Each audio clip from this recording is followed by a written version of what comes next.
Hi friends, welcome to நித்ரா துருவ channel. வெறும் 3 பொருள் வச்சு அடிக்கிற வெயிலுக்கு ஹெல்த்தியாக வீட்டிலையே ஐஸ்கிரீம் எப்படி பண்ணுறதுன்னு பார்த்துடலாமா? இது போல் நிறைய ஈஸியான ரெசிபீஸ் பார்க்கணுன்னா நம்ம சேனலை சப்ஸ்கிரைப் பண்ணி வச்சுக்கோங்க.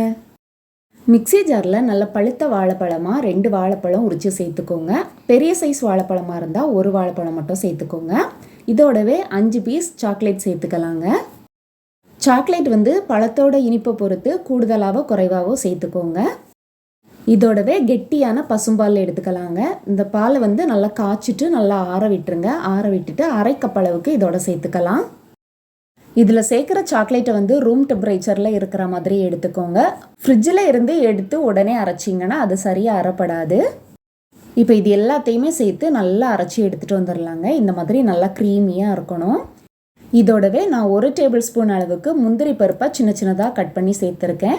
வேறு நட்ஸு சேர்க்குறதா இருந்தால் கூட சேர்த்துக்கலாம். நட்ஸ் கண்டிப்பாக சேர்க்கணும்னு இல்லை, இது ஆப்ஷனல் தான். முந்திரி பருப்பையும் சேர்த்ததும் பல்ஸ் மோடில் ஒரே ஒரு வாட்டி மட்டும் அரைச்சி எடுத்துக்கலாங்க.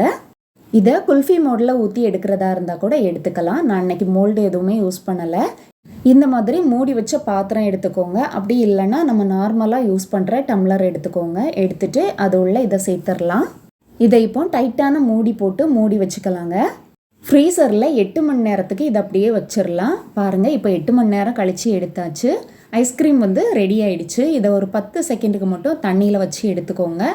இந்த மாதிரி 10 செகண்டுக்கு தண்ணியில் வச்சு எடுத்திங்கன்னா ஓரங்களில் இருக்கிற ஐஸ் மெல்ட் ஆகி பாத்திரத்தில் இருந்து ஈஸியாக ஐஸ் வெளியே வந்துடும்.